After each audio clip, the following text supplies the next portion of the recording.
Régnez au milieu des adversités. Régnez au milieu des adversités. Chers amis auditeurs, bonjour. Voici le thème de la rhapsodie de ce mercredi 21 août 2024. L'écriture d'étude est 1 Corinthiens chapitre 15, le verset 25. 1 Corinthiens chapitre 15, le verset 25.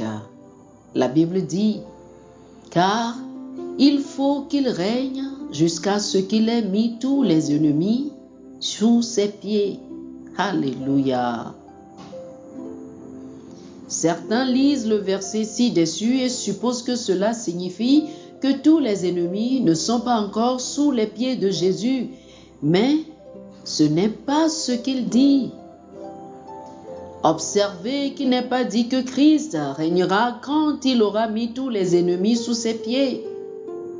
Plutôt, il dit jusqu'à ce qu'il ait mis tous les ennemis sous ses pieds. Autrement dit, il règne au milieu de ses ennemis. Le mot grec traduit par règne est basileo, un verbe, et cela signifie régner ou régner comme un roi. Pour bien comprendre cela, passons en revue un aspect de Romains chapitre 5, le verset 17, qui dit « Si par l'offense d'un seul, la mort a régné par lui seul, à plus forte raison, ceux qui reçoivent l'abondance de la grâce et du don de la justice régneront-ils dans la vie par Jésus-Christ lui seul. » Alléluia. Le Seigneur Jésus, qui doit régner ou régner comme un roi, comme lu dans notre verset d'ouverture, est au ciel, où il n'y a pas d'ennemis sur lesquels régner. Cela signifie que le lieu où régner, le lieu où il faut régner est ici sur terre. Et comment doit-il régner? C'est à travers l'Église, c'est à travers nous. Colossiens chapitre 1, le verset 18 dit dans la version NIV, « Et il, Jésus, est le chef du corps, l'Église. » Jésus est la tête, l'Église est son corps et les pieds comme souligné dans le verset d'ouverture. Et cela fait, ils font partie du corps. Le corps et les pieds font partie du corps. Ainsi, Jésus continue de régner sur la terre jusqu'à ce que tous les ennemis soient soumis à tous les membres du corps de Christ. Cela doit arriver avant que Jésus ne revienne. Pouvez-vous voir que le Seigneur ne vient pas pour une église mendiante, faible, frêle ou fragile? Non, il vient pour une église triomphante. Lisez Éphésiens chapitre 5, le verset 27. La Bible dit qu'il a fait de nous un royaume et des sacrificateurs pour Dieu. Et ils régneront sur la terre.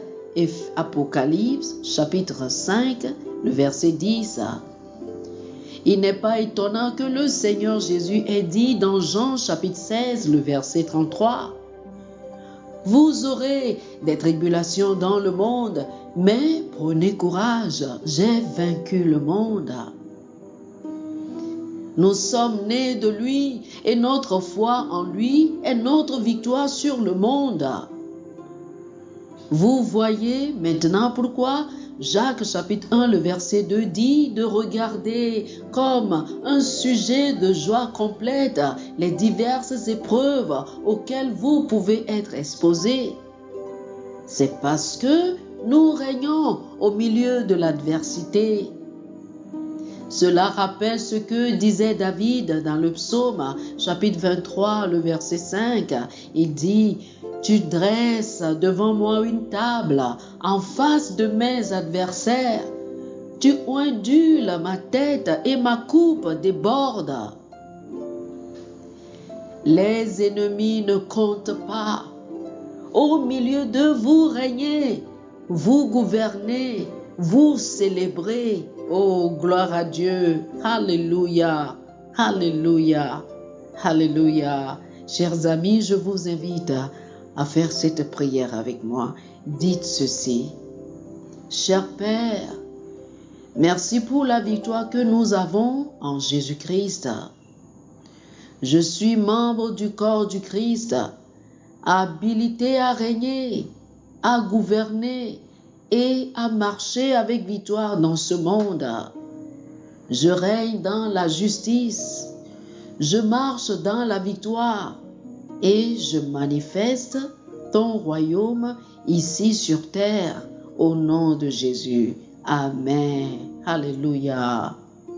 Pour une étude approfondie, je vous invite à lire Romains chapitre 5, le verset 17, Colossiens chapitre 1, du verset 16 au verset 18, et Romains chapitre 8, du verset 35 au verset 39. Romains chapitre 5, le verset 17, Colossiens chapitre 1, du verset 16 au verset 18, et Romains chapitre 8, du verset 35 au verset 39. Que le Seigneur vous bénisse. Amen. Chers amis auditeurs, nous espérons que vous avez été bénis par ce dévotionnel. Nous vous invitons à faire de Jésus-Christ le Seigneur de votre vie. Si vous voulez recevoir le Seigneur Jésus comme le Seigneur et le Maître de votre vie, faites cette prière avec moi. Dites ceci après moi, s'il vous plaît. Ô Seigneur Dieu, je crois de tout mon cœur en Jésus-Christ, Fils du Dieu vivant. Je crois qu'il est mort pour moi et Dieu l'a ressuscité des morts. Je crois qu'il est vivant aujourd'hui. Je confesse de ma bouche que Jésus-Christ est le Seigneur de ma vie à partir d'aujourd'hui. Par lui et en son nom, j'ai la vie éternelle. Je suis né de nouveau. Merci Seigneur d'avoir sauvé mon âme. Je suis désormais un enfant de Dieu. Alléluia. Félicitations, vous êtes désormais un enfant de Dieu. Pour recevoir plus d'informations sur comment vous pouvez grandir en tant que chrétien et pour avoir une copie physique et une copie électronique de la Rhapsodie des réalités, appelez-nous sur le plus 228 91 74 69 79 plus 228 91 74 69 79. Que le Seigneur vous bénisse abondamment. Amen.